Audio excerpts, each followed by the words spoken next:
Breaking news. According to Zelensky, Moscow is taking a major hit because Putin is threatening further attacks. Nearly 2 years into Vladimir Putin's war, Russia is still taking huge casualties, according to Volodymyr Zelensky, who also notes that the bodies of Russian soldiers are not being removed from the battlefield. Nobody even took them away, he told The Economist, alluding to the fighting near the besieged eastern town of Avdiivka, which he visited last week and witnessed Putin's troops being massacred in the battle. The president, who was in office during the war, went on to say that claims that Moscow is leading the fight are based on feelings rather than facts, according to Mr. Zelensky. The Russian president is planning to target them next. Putin is just like any other animal in that he experiences frailty. Blood and his own strength are both detected by him. He threatened to devour the EU, NATO, freedom, and democracy that the country possessed, following a string of massive bombardments on Russian border regions by the Ukrainian military. Putin has pledged to step up his own strikes. Over the course of New Year's Eve and Day, there was severe fighting between Moscow and Kiev. The Russian forces are taking huge casualties and their battlefield remains unclean, according to Ukrainian President Volodymyr Zelensky. He stated to The Economist, thousands of killed Russian soldiers. Nobody even took them away, in reference to the battle surrounding the besieged eastern town of Avdiivka, which he had visited last week and saw Putin's troops being massacred. Additionally, he brought attention to the fact that in 2023, despite the best efforts of Mr. Putin and the Russian army, not a single major Ukrainian city was captured. Instead, Ukraine managed to break through Russia's blockade of the Black Sea. Millions of tons of grain are currently being shipped by Ukraine using the new route. Russian victory in the nearly 2-year battle, according to the president who served throughout the conflict, is nothing more than a feeling and not supported by facts. The world is about to be swarmed by the Russian president. According to Mr. Zelensky, Putin is just like any other animal in that he experiences frailty.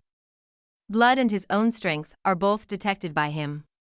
In an interview, he threatened to devour the EU, NATO, freedom, and democracy along with them. The counteroffensive, Zelensky admits, has not progressed as quickly as planned in 2023. According to President Zelensky, Russia is enduring significant losses, and Ukraine was not successful as the world wanted in 2023. Maybe we did not succeed in 2023 as the world wanted, Zelensky stated in an interview with The Economist. Perhaps not everything is moving at the same pace as anticipated. The idea that Russian forces were prevailing, he continued, was just a feeling, referring to the significant Russian casualties in the besieged eastern town of Avdiivka, which he had the opportunity to see last week. At the virtual interview, he informed the magazine, nobody even took them away, referring to the thousands of killed Russian servicemen. Alternatively, he praised the huge result of Ukrainian soldiers piercing the Russian Black Sea blockade, which opened a new channel for food exports along the southern coast. Her family said that the British woman devoted her life to helping others before she died while serving as a battlefield doctor in Ukraine. According to reports, Catherine Mielniksuk traveled to the country in 2022 because to the overwhelming need for medical assistance following Russia's full-scale invasion. The 26-year-old, who received her chemistry degree from the University of Bristol, earned the nickname Apache after putting herself in harm's way for nearly 2 years to bring medical supplies and emergency care to wounded Ukrainian and foreign fighters, venturing to the most dangerous areas of the frontline. Russian media claimed on Monday that during New Year's Eve raids, the country's police seized hundreds of migrants. Scores of them are now facing deportation proceedings. St. Petersburg, Russia's second-largest city, saw almost 3,000 migrants held during inspections to prevent crime. According to Russia's state news agency, RIA, more than 600 migrants have been in Russia with various infractions of migration rules. According to an unnamed source from a law enforcement body, as reported by RIA, more than 100 individuals were threatened with deportation. According to RIA, 2 young men who had been demobilized from the front line were attacked by a group of intoxicated migrants. One soldier was struck with a baton, according to the committee's statement on the Telegram messaging app. It has come to light that the migrants made derogatory comments about the spouses of those who served in the special military operation. A special military operation is what Russia refers to as the conflict it started with Ukraine in February 2022. Russia, according to Zelensky, is taking a tremendous hit.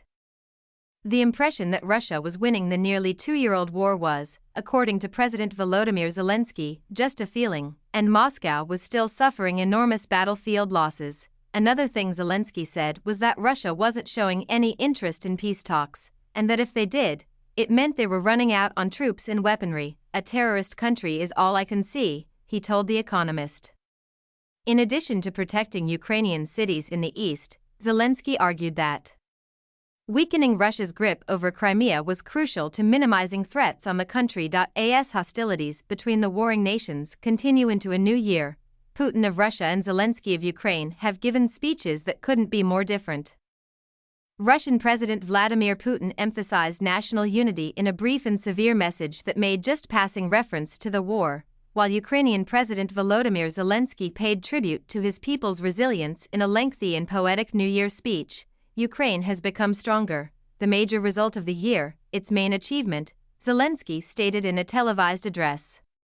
Garbed in his distinctive khaki uniform, he declared, "We will still rise in the face of vile, merciless, massive strikes and rocket launches by the enemy in their quest to break Ukrainians, terrify them, bring Ukraine to its knees, or drive it underground." Russian President Vladimir Putin's remarks stood in stark contrast to those of Zelensky and to his own remarks from last year, in which he portrayed the conflict as a struggle for existence. This year, he praised the Russian military, calling its soldiers our heroes, but he omitted any reference to Ukraine or the special military operation, his word for the conflict he started in February 2022. In his remarks, the Kremlin walls served as a background for Putin's 4-minute statement, during which he stated, "We have proven more than once that we can solve the most difficult problems and will never retreat, because there is no force that can divide us." Putin was dressed in a suit and a crimson tie. With the front line in Ukraine stuck in a brutal stalemate, it is crucial to undermine the enemy's morale with continuous aerial assaults.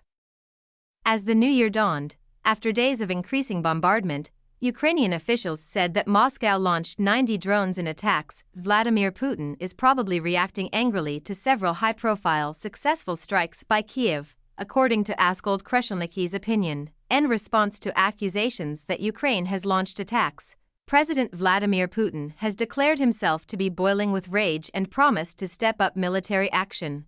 During his visit to a military hospital on New Year's Day, Mr. Putin warned that further strikes will be launched against Ukraine following Saturday's bombardment of the city of Belgorod, which killed over 20 people. "I think their goal is to sow discord in our nation and terrorize us. Strikes will be intensified." The Russian leader said that the bombardment of Belgorod, which he called a terrorist act, would not be tolerated and that anyone responsible would face consequences. In response to Saturday's attack, one of the worst on Russian soil since Moscow's full-scale invasion of Ukraine began more than 22 months ago, Russia blames Ukraine. Officials from Russia in Donetsk, the city under Russian occupation, also claimed that Kyiv shelled the city on New Year's Eve, killing 4 people. In spite of his threats of revenge, he maintained that Russia will only attack Ukrainian military installations. "Public spaces in Kyiv and any other Ukrainian city are certainly within our reach," he declared. "I get it, my anger is boiling over, but must we target innocent people? No. Our continued targeting of military installations is our top priority." Sergei Lavrov, Russia's foreign minister, said that since Moscow began its military campaign in Ukraine, Russian courts had convicted over 200 Ukrainian fighters to prison terms. The courts of the Russian Federation have already condemned more than 200 representatives of Ukrainian military formations to long periods of imprisonment for committing atrocities, he stated in an interview published on Sunday with the state RIA news agency. Russia invaded Ukraine on a large scale in February 2022, starting a war in which both sides have accused each other of perpetrating multiple atrocities. According to Lavrov's statement to RIA, the investigating committee, the primary investigating body in Russia, has filed 4,000 criminal complaints against around 900 Ukrainian citizens. The individuals mentioned by Lavrov encompass not only mercenaries, members of extremist nationalist groups, and Ukrainian security forces, but also members of Ukraine's political and military elite, according to Ukrainian press.